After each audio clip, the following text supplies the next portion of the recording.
Bienvenue à la revue de mercredi 19 février 2025 avec la part belle faite à la guerre de communication que se livrent les journaux proches du pouvoir et ceux de l'opposition. En politique, le dossier Tidjane Thiam occupe les unes des journaux proches du pouvoir et ceux du PDCI. L'élément déclencheur à ce sujet est la saisine du tribunal faite le 18 février 2025 par 4 membres du PDCI qui réclament la destitution de Thiam de la tête du parti. À 8 mois de la présidentielle 2025, la cabale contre Tidjane Thiam a commencé. 4 individus assignent le président du PDCI RDA en justice, écrit le journal Dernière Heure. Même son de cloche pour le journal L'Héritage qui écrit « Après le meeting de Yopougon, samedi, les ennemis tapis dans l'ombre veulent déstabiliser le PDCI RDA.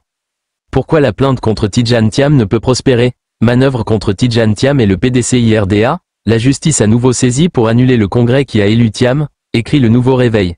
Prétendue demande de destitution du président du PDCI, encore une manœuvre du pouvoir RHDP pour distraire les Ivoiriens, fait savoir le journal Le Bélier. De leur côté, les journaux proches du pouvoir se délectent plutôt de cette crise au PDCI et en font leur chou gras à l'unisson. Pour s'être prévalu d'une double nationalité au congrès de 2023, Tidjane Thiam visé par une procédure judiciaire. Procès fixé au 27 février. Voici les initiateurs de cette assignation, barre à sa une le journal L'Avenir.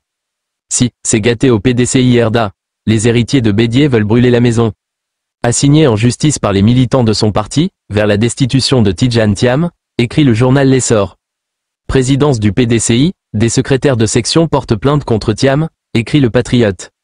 Même écho pour le journal Le Matin qui annonce que des militants du PDCI assignent Thiam en justice et exigent l'annulation du congrès et la destitution du président du parti. Comme on le voit, l'affaire Thiam domine les publications de ce mercredi 19 février 2025. Quelques titres rompre à l'actualité dominante. Il s'agit de Soir Info qui écrit que suite à une vive tension dans un couple, une mère de 3 enfants battue à sang, retrouvée morte étranglée. Son mari activement recherché. Quant à l'Inter, le journal écrit « Téné Birahima Ouattara. Ministre ivoirien de la Défense, la coopération militaire continue avec la France.